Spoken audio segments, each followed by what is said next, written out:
Highway said Firebird. We're at the last hurrah car show at Peter Page Holden in Elizabeth, South Australia. No. That's a Ford. No. We are on our way to Peter Page Holden in Elizabeth, South Australia. This is one of the most prominent Holden dealers back in the day. And it's in the same town where they used to make Holdens. Holden is GM's branch in Australia. So you might think, oh, okay, so they sold Chevys in Australia and they put Holden badges on them. No. Holden is its own thing. There's a whole parallel universe of cars in Australia that we didn't get in the US. And now, since 2017, they haven't been making them in Australia. Holden's just gone.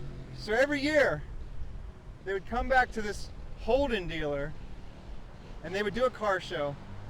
Well, this is the last one. This is the last hurrah car show. They did sell some Chevys in Australia, but for the most part, Holden was its own thing.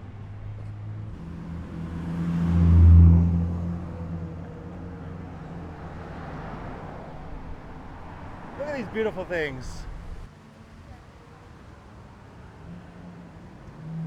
An antique registration sticker, or a reproduction of one. You can still find a couple dealerships with Holden signs on them.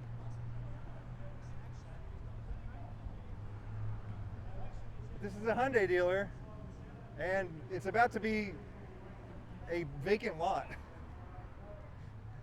This is the last hurrah car show. Last time they're going to do a Holden show at this dealer. Some Holdens were sold in the USA. The Chevy SS and the Pontiac GTO and the Pontiac G8 were actually made in Australia and then shipped to the US. And now we have cars made in the US being shipped to Australia. It's wonderful.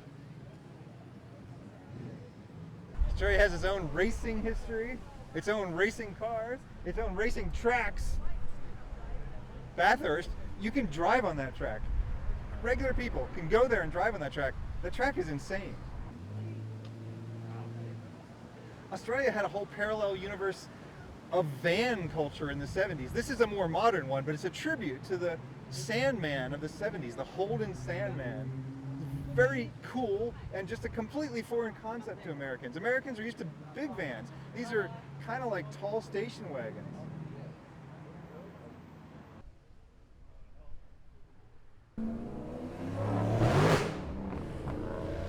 Of course, Holden made utes. It's the quintessential Australian vehicle. It's the most Australian vehicle ever. And okay, utes used to just be used for utility purposes, but as you can see, they eventually became sports cars too. This isn't quite a Maloo, I don't think, but they made like a sporty ute, and it was the fastest pickup truck around the Nürburgring. Step on the brakes and jump the curb, a little bit of a slide, run the car all the way to the exit, hard brake, back into third gear and jump the curb again. A little bit of a power slide on the way in, wide open throttle. There goes the record lap. This one's in great shape. It's got a graphic equalizer.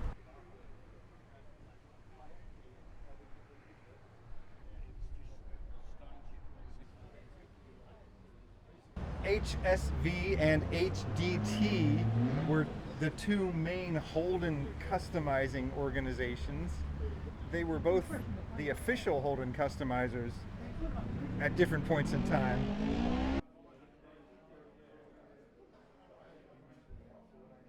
Here we got a 70s panel van, maybe a Sandman. And we have another modern sort of tribute Sandman. I love this thing. We've seen this thing before, and there are two of them, and I've seen both of them. There's the one that was made by Holden, and then there was one that was commissioned by a private individual who hired the same people who made the original one that was made by Holden to make a second one. Obviously, I'm excited about this.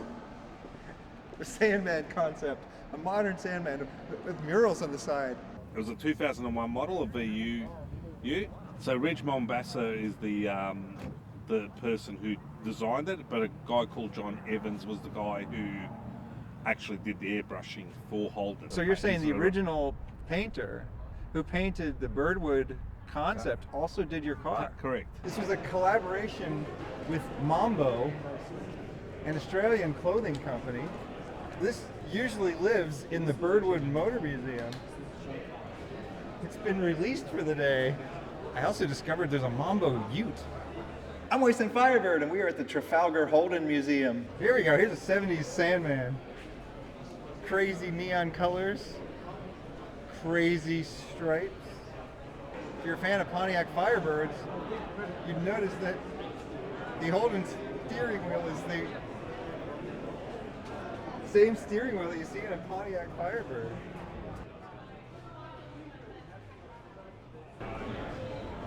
It's a Utester. It was a concept. It's like, what if they made it so you could take off the roof? Oh my God, what a great concept. It had the potential to become a niche production vehicle. The Ute was already a niche vehicle, and the sporty Ute was even more niche, and the sporty Ute with a top you could remove would be even more niche, but that's my niche. Utester. Look at the stitching in those seats, it's beautiful.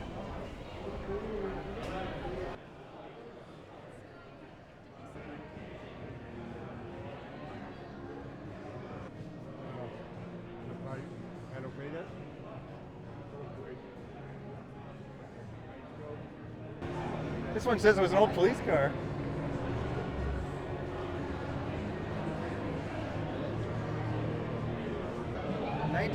'60 Postmaster General postal van.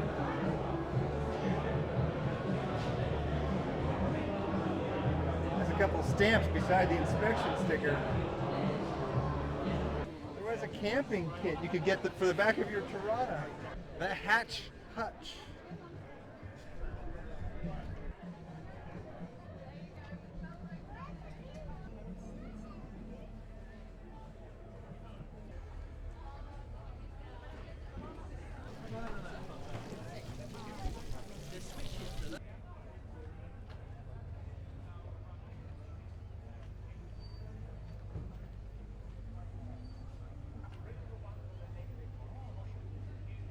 Her family lives here. G'day. Yeah. Her dad even briefly worked for Holden, and then like other relatives Okay, had, like, he's got a worked for connection. Holden for a Yeah. long Oh, time. yeah. Family came from Scotland in the 60s, and a lot of them worked over there. Yes. Oh, yeah, it's iconic in this area here. Obviously, just down the road there. I worked there for 26 years. 26 26 years. years, right to the end, till we closed the doors and moved on, and a big part of my life. So, yeah, they hold a special place in Australians' history, I suppose. Yeah, so this used to be a Holden dealership? It was. Yeah, this is the one that would do all the lease cars from Holden's, and all the directors and employees could lease a car if you worked there, and they'd get them through this dealership. And yeah, it was obviously being the closest one to the factory. It was really probably the premier dealership for Holden's, yeah. When did this dealership stop being a Holden dealership? Well, they continued on after the factory shut down for a couple of years, and I reckon it was maybe 2019 or 2020. America decided to shut down the brand of Holden, and that was the time probably when they moved on to being Hyundai. And so they've been doing car shows here periodically? They have, yeah. For years they've been doing it here. And Holden's back home, and from what I understand, it's going to be the last one, unfortunately. Yeah, it's great to see so many cars out, isn't it? And people still having a passion for the brand. Yeah, well, that'll last forever. That's not Hope going so. anywhere. Yeah, look, I was sad when Pontiac got shut down as well. you know, Yes. because that was an iconic American brand. Yes. And even that connection with Holden's, because we sent the Monaros over there. Oh, as- Pontiac went out with a bang, an Yeah. Australian bang. This is the Holden version of, well, the original version of what we got as the Pontiac GTO. It's a Holden hearse with a Holden coffin in it. This is a little morbid and depressing. At least it's not an open casket.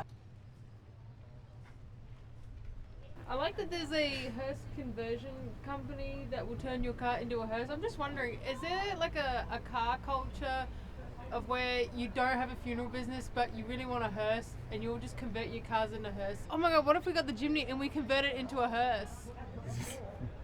A hearse for, I guess children or small people? Because we can't fit full-grown adults in it. You know, no one above 5'5". a vehicle for transporting dead children. This is a Yes. wonderful, a lighthearted vehicle for transporting dead children. This is a great idea you have. You can go into business on your own, and good luck with that. Harold and Maude, he did that. He actually had a bunch of money, and he converted his sports car into a hearse because he was a weird guy. He has a new car, and he's just been tuning it up. He's very mechanical. What kind of car is it? It's a little Jaguar. Oh. Looks like a hearse.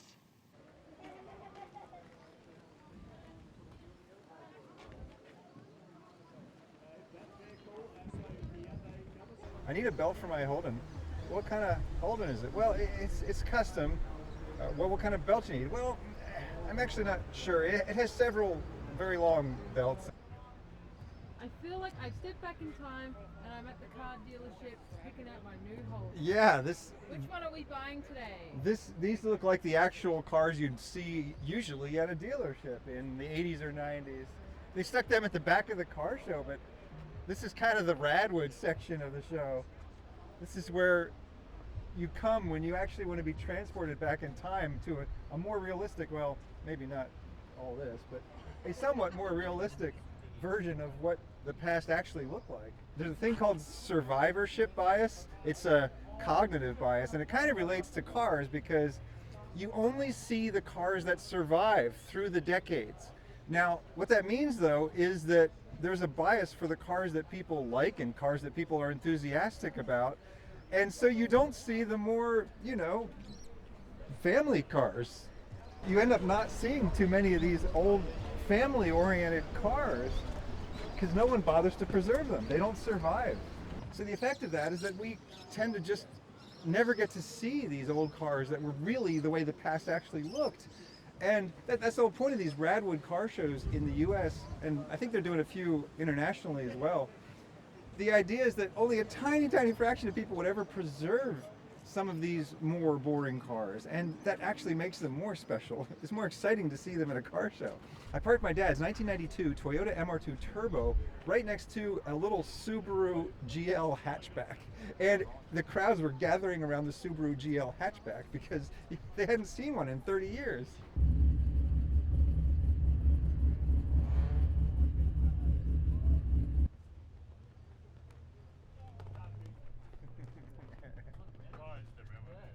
Oh, that's great.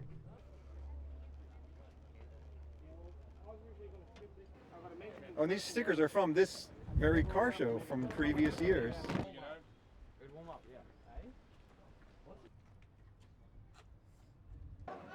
If you're into cars and if you're into paint colors, factory paint colors, you start to get an eye for what would be a factory color and what might not be a factory color. When I first came to Australia, I started seeing this green and I thought, there's no way that's a factory paint color. But then I started seeing it again and again and again. And Australia actually made this green as a factory paint color. You would never see this color green in the US. This is just over the top green. There was just a greater variety of colors in Australia. Australia is now starting to switch to just having gray cars and white cars and black cars, just like the US. But it's taking them longer to do that. There has been a better variety of car colors here. Purple looks like factory color. Looks like original paint.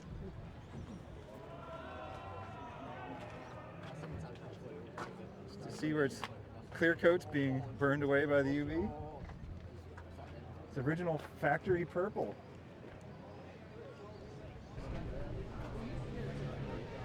Well, that's a wonderful stencil right there. Look at that. If you think a car motor is difficult to understand, well, you're right. You're looking at a modern car motor. When I look at this, I know what everything here does. I wore this shirt today for a reason. This shirt was made in Australia. I love it. It cost $150. JimmyStewart.com. You're thinking, oh, did they sponsor this video? No, no. I spent my money on this shirt because it was made in Australia. You can buy your shirts from China if you want. I think it would be totally wrong to force people to buy things from the country they happen to live in. It wouldn't be good for the economy either, but if you can afford it, there's something beautiful about Holden's and Jimmy Stewart shirts. And if we don't support these companies, they're not going to be around anymore. I'm Moist and Fiber. Thank you for inviting me into your home or onto your portable device. Have a good night. Okay. We found something interesting back here. We got some crazy retro stripes on a ute. I've seen this one on the internet. It's a actual stripe package you could get back in the day, and they recreated it and they've put it on modern utes, or at least one modern ute. I can tell you, if I owned one of these, I would buy this sticker package and put it on mine. Stick this, automotive decals and stripes. We're not done yet. The other side has something else on it. Look at this!